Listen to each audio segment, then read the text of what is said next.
have never desired your good opinion. People fear what they do not understand. I have a headache, a badge, and a gun. Power is yours. Behave. I was just trying to start a conversation. And share the wonders I've seen. Hi, and welcome to The Wonders I've Seen, where there's no such thing as weird or normal, there's just different. I'm your host, Tanagra. Today we'll be discussing video game characters and sexuality in games with high player choice. And I'm joined by our guest, Miss Foxy Mittens. Hi, everybody. So, Foxy, what's your liquid nourishment for the day? I have some Estonian whiskey on the rocks. Very nice and very apt for two Texans talking about geeky things. Yeah. I have what she said and hot water. All right. So, thanks for joining us, and let's get started with our discussion. Yeah, so player agency or player choice, basically, I guess I should define it. Yeah. So player agency, when you think about it, right? So when you think about some iconic video game characters, you think about Mario, Princess Peach, Link, Samus. Those are characters that you know, and you know them by how they dress. Like, it never really changes. You know who they are, and they tend to have, like, a personality. Sometimes that personality is just very blank. That being said, those are characters where the player doesn't have high player agency because the character itself is already very well defined. When you're looking at player agency, you kind of want to look at games like Skyrim and Mass Effect because you are able to tweak how that player looks. Whether that be changing their skin color, are they a literal cat, what their gender is, how they dress, how they respond to questions. Like, it's not just appearance, it also goes into how do they respond to different social situations, who do they align themselves with, and a lot of that comes from the player. So the player usually will project themselves or a certain personality that they are going for the story that they are involved in order to either put themselves in the video game or put an idealized version of themselves or an archetype that they really like in the game. Okay. So whenever I say player agency, that's kind of what I'm talking about. Think of just sort of like that blank slate that you are allowed to project yourself onto. Okay, no, thanks for starting with that definition so we're all on the same page going forward. No, it's great. So now when we first talked about this, I noticed that one thing you definitely wanted to talk about was that player agency and how it plays into sexuality, and then also how sexuality in and of itself is presented and the options that are given to players. Yeah. So now you cited a few games right now, but I feel like there are a couple that you feel really sort of talk about this. Yeah. So, and I'm probably not alone in thinking this. I've always felt like, especially just with the life cycles these games have had, but the DragonAge series in particular. So that's the first DragonAge. So DragonAge Awakening, DragonAge 2, and then the most recent installment, DragonAge Inquisition. Those three games deal with the sexuality of non-player characters very differently, and also how player agency sort of comes into play, not only in character creation, but who your romance options are, as far as if you are playing as a woman, can you date a woman? Like, can you romance a woman? Or if you are, dating, if you are a man, can you date another man? And, how many options do you have? And also, in that sense, does sexuality play a role in these non-player characters? Like, does it come up in their storylines at all? Is it talked about? Is it totally glossed over and never brought up? Is it solely, at that point, what is their sexuality? So now, when you're saying the non-player character sexuality versus the characters where it's player's choice, though, are you treating those as separate, or saying that one is just as important as the other, or one reflects more about the game, or how are you really approaching this? Because if it's an NPC, the player doesn't really have much choice in that. That's whatever the game designers present to you. I think that, especially when it comes to non-player character design and sexuality, as far as how it's programmed into the game, I think that speaks volumes more on the development process, and then as it changes over time through these different games, what that says about feedback that they got from the community, which in some instances, like with DragonAge 2, it was really, really strong, how that affected development of later games, and what that meant for not only sort of the changing tides of you think about 2008 versus 2018, like even today, it's totally different. Like how we talk about sexuality and just with when these games were released and how, like, I mean, even just who's on the dev team, how many men are on the dev team, very true, how many women are on the dev team, how many queer people are on the dev team, and how much say do they have. It speaks more towards that, and then seeing how the fan base, the players, right, how do they respond when certain choices are made. So I was sort of thrown into DragonAge. Yes. Yeah, I did that to you today. You really did, and it was amazing. Yes. I'm slightly obsessed with this game now and feel like I need to own it and play it from the very beginning. You should. All right then. But one thing I thought was really interesting is that romance seems to play a huge part not only in your experience as a gamer playing the game, but also what happens to your character and what happens throughout the game. Yeah. And so I feel like you could have taken the romance out of the story and still had the same story. Or you could have had your standard, Zelda and Link, like you already know who's going to save who and what their sexuality is. So why do you think that it was actually important to even put that option in the game?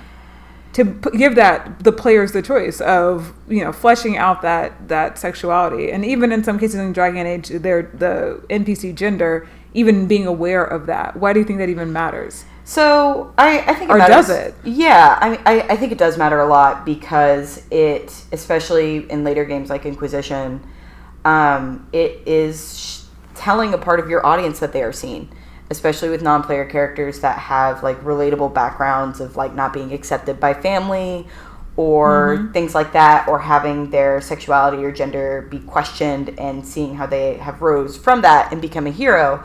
But as far as romance goes, I mean, romance is all about intimacy, and I don't think that you separate this from a player because you do become attached to these characters, not in the sense that like you're dating them, like in real life. Look, no kink shaming on no, totally. On the wonders I've seen. No, totally. But I mean, you do become emotional about it because you become invested in these stories and these character stories that have been expertly written, and just your connections with them. Like, even if you're not in a romance, the friendships that you establish with these NPCs over what feels like a very long span of time, not only play-wise, you can spend 30, 60 hours in any one of these games, depending on how you go about side questing and all that, but the characters will talk to each other, right? Like when you're walking along the map, they talk to each other, they kind of have witty banter, and as your relationships change, other characters notice and they comment on it, just like how they would in real life. If you enter into a relationship in real life, people are going to talk about it. Like if they both know you, they're going to be like, oh, I had no idea that y'all were together, and sometimes it can lead to uncomfortable conversations, and it does the same thing in a video game. So there's definitely that whole connection and like feeling of belonging almost. I don't know that that's necessarily the right phrase for it, but I think there's definitely intimacy there, and there's the emotional intimacy. And as far as player agency goes, it makes you feel more connected and embedded in the story. I think it makes it that much more powerful, especially when the relationships change. Like, not all relationships end in this happy, you walk off into the sunset.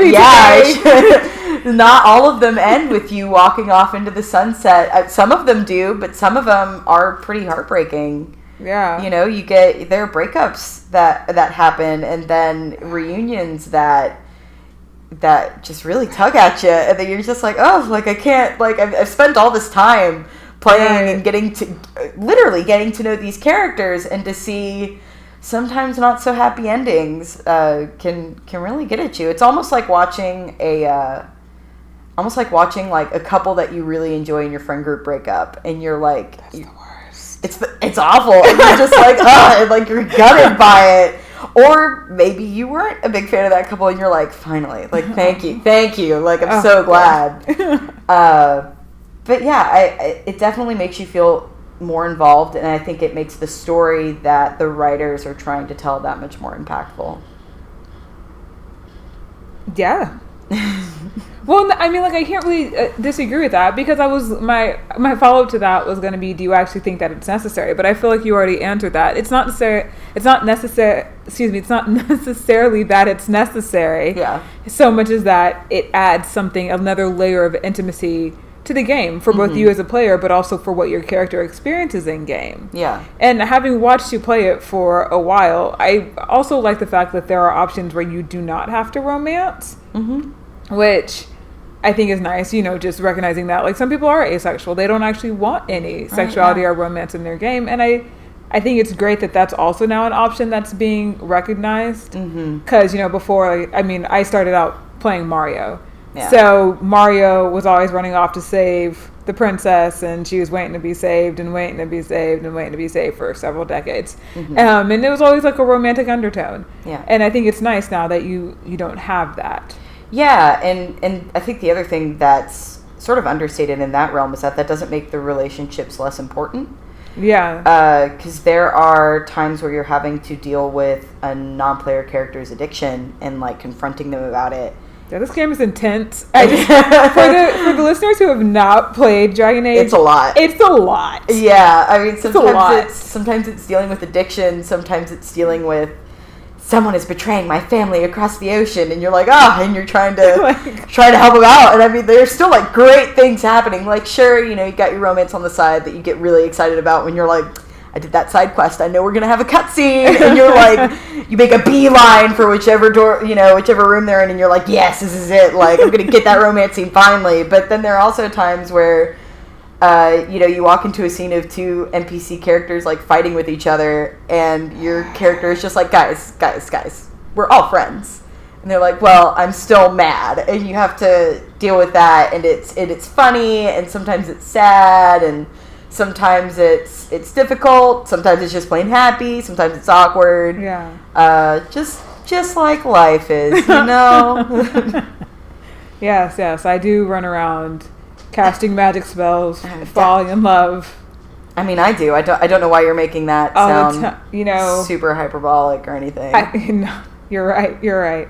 That is our everyday life. Yes. I mean, listen, I've mastered lightning magic. I know. You need to catch up. Get on it. I'll focus on my training more. Like, I don't know. After I do podcast, I'll focus on my training more. That's okay. Yeah, thanks. I'll send you some WikiHouse. I really appreciate that. Heart. Yeah. All right. Well, I want to.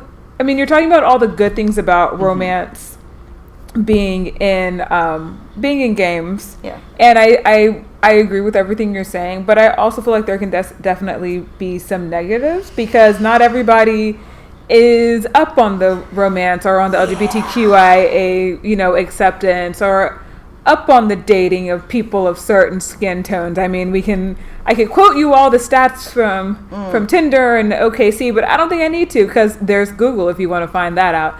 So, like, when you're in a game and you're not given those options, right, you don't ever have to hear that. Just like when games first started out and it was always a male player, you never had to listen to people be like, oh, well, now I'm a woman, or women have to have giant breasts because they're so difficult to animate. Like, yeah.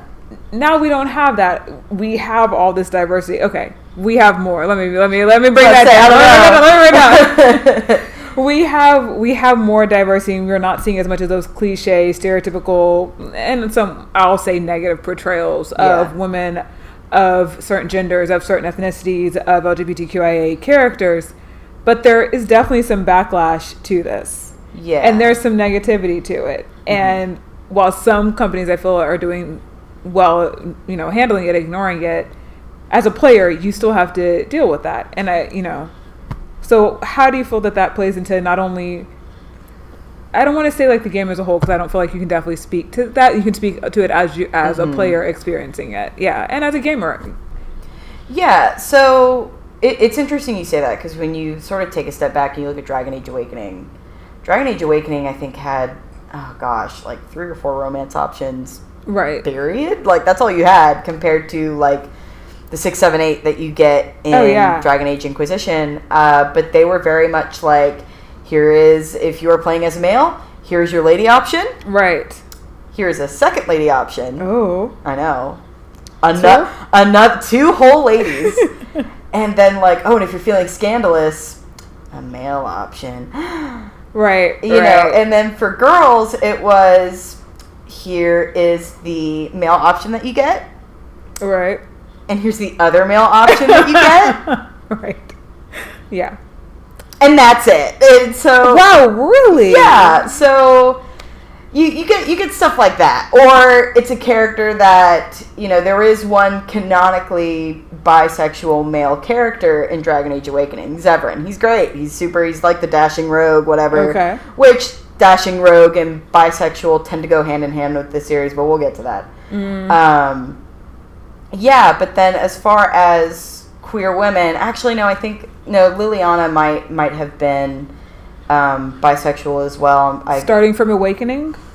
In Awakening, yes. Okay. But I'm not entirely sure. I'm a little foggy on Awakening, so I apologize if I got that wrong.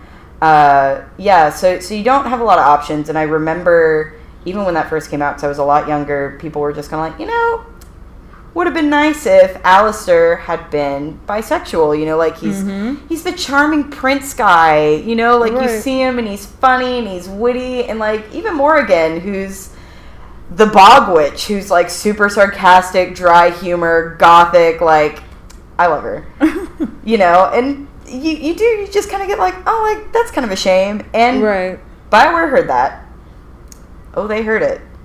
And in Dragon Age 2, every single romance option was bisexual. All of them. Every single one of them. And that is where you kind of get into some sticky territory. I was about to say, like, yeah, we should definitely talk about that, because also tropes. Yes. And representation of gender and sexuality.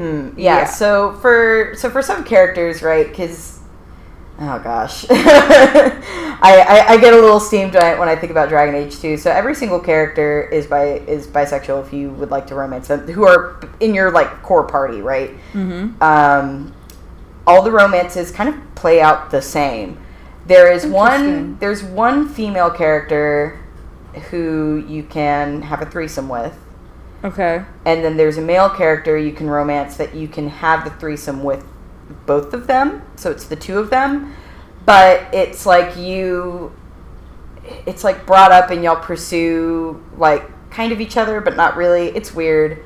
And then it kind of gets like weird because you're also like bisexuality as who they are as people doesn't come up in the story. Like it's not something that's strongly implied in the story. It's not at the core of a character. I mean, if anyone, Isabella kind of mentions it, where she says that she's attracted to men and women.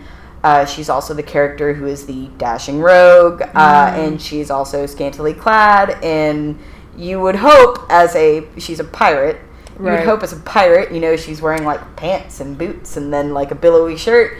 But it's actually a very tight shirt and very, very scantily clad. How else do we know she's a I mean, how else do you know? I mean, how do you know? Obviously. Right? Come on, and not to say that I don't like Isabella as a character. She's great, right? No. Like, she has some of the best dialogue. She can be so funny. She has an interesting storyline as far as her security with people goes. But when you use bisexuality, it's just kind of like the easy way out. Because people are just like, oh, I wish I could romance, like, everybody.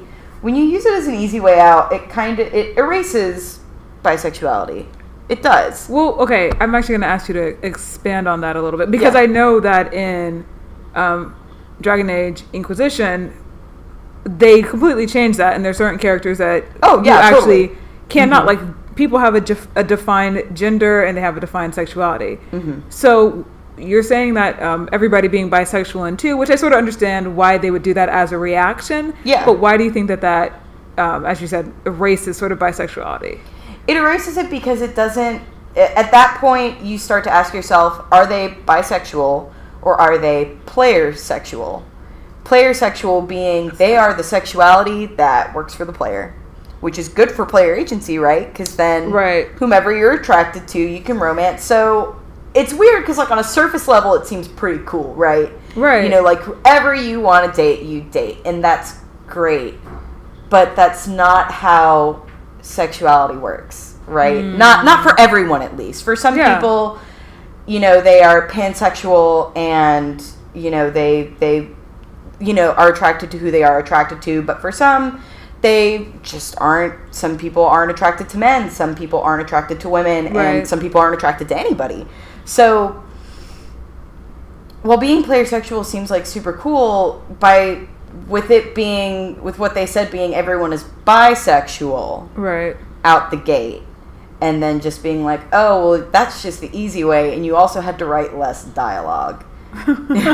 Right? Because then really all you have to do is change pronouns. And like, bam, done. Bam, it's done. New chapter. It would be one thing, right, if they wrote all these romances out, and depending on if you are a same-sex couple, right, that y'all talk about like what it's like being a same-sex couple in a medieval setting. It's gotta be some kind of way, right? But that never really happens. Like, people comment on your romance, like, about how cute y'all are and all that, but there isn't any difference in dialogue than what it would be for the other gender. That's very interesting. Mm-hmm. And also, that actually makes sense how it'd be erasing, because, yeah, that's definitely eraser. Because if you're never actually, like, dealing with it, or even addressing it, not saying it necessarily should be a problem, but it at least should be recognized. Yeah, and then, and some people have made the argument that, well, you know, you're looking at it from a wider scope, right? Like, you're not looking at it through just, like, one playthrough for a character. You know, if it's, like, just me and I made a new character and I decide to romance Fenris and I'm a man, then that's a gay relationship. I decided this. Bam, this is my canon and you can't change my mind. Because some people do feel that way.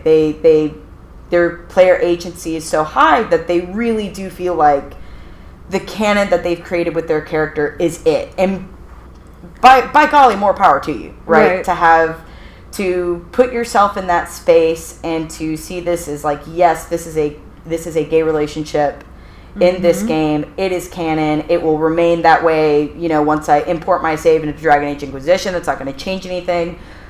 But on the same hand, right, it's the same dialogue. And you're not even, at that point, right, you're not even emphasizing, like, you know, this is a same-sex relationship. Right. And even in Inquisition, which they do go on and it metamorphosizes with Dorian, actually talking about sexuality and, like, what that means for characters. And not just Dorian. I'm talking about Sarah, you know, who talks about how, very openly, how she loves women, only women, not into guys. And she holds that in kind of this, like, very powerful, like, she's very proud of herself and more power to her, whereas, like, Dorian, while he is very openly, unapologetically gay, he did face backlash, like, with his family, and he talks about how that affected him and, like, how he debated, you know, just marrying a woman and having an heir and just never loving her and having affairs on the side, and, like, gosh, like, That's a lot. That's a lot. That's heavy. And it's a heavy emotional moment when he's talking about it. Like, there is gravity in that situation. Or, you know, Iron Bull, who is pansexual, he's just like, hey, like, I love everybody. You know, he's like, I like redheads. Like, if I have a preference. Preference is I like redheads. Redheads. But, you know, he never says, like, I only like redheaded women. I only like redheaded guys. I only like you know, he's just like, I like redheaded people. Like, you know, whatever your gender is, whatever your sexuality is, redheads are cool, but you don't have to be a redhead to romance them either. So, yeah, so I do feel like there was a certain amount of discourse in the Dragon Age fan base after Dragon Age 2, because on one hand, you're like, I can romance whoever I want, and, like, that's really great. But then for people who are actually bisexual, it's like, hey, like, bisexuality...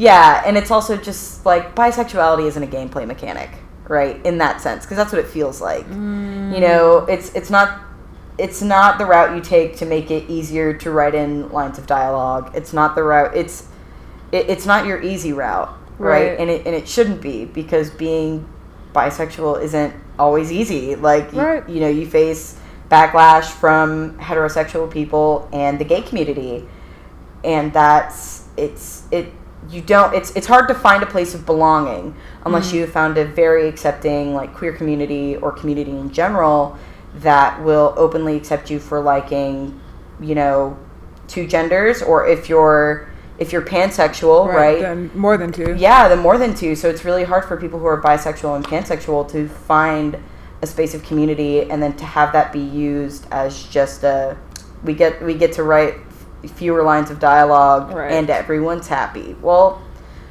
clearly people who are pansexual and bisexual might not be as happy. So, but they heard that, right? Because I feel like people were loud enough about it, and then they kind of took a look at DragonAge Inquisition, and they were like, okay, like, we have to recognize this, right? Because they didn't really recognize it in Awakening. They didn't really recognize it in 2, and then once they got to DragonAge Inquisition, they were like, okay, well, we need to do better about this. And it's weird because you see the strangest shift with player discourse and how the developer responded. Because there were a lot of people who were super happy with, like, there were more romance options for women than there were men in this game, which was huge. This was the first BioWare game to really do that and openly be like, yeah, women have more romance options. Right. A lot of them, you know, being queer. Right. And then for men, they had a couple more queer options, but not as many as women did, which was kind of a really big shift. And it's the strangest thing, because then characters who are gay or lesbian, so you think about Sarah, who is very openly a lesbian, and how a lot of players responded to her. Like, female players liked her, and I mean, she's useful on a team, she's an archer. And a lot of male players, like guys that I talked to when this game came out, people that I surveyed, were just like, you know, I really found her obnoxious. That's all the wonders I have to share with you today. To continue the discussion, you can find me on Twitter at Tanagra, GGNOC. And where can they find you, Foxy? I am an enigma. Like a fox through the trees. Truly. You can find us on iTunes, SoundCloud, and YouTube. Leave us a message. Thanks for joining us, make choices, and don't foul it up.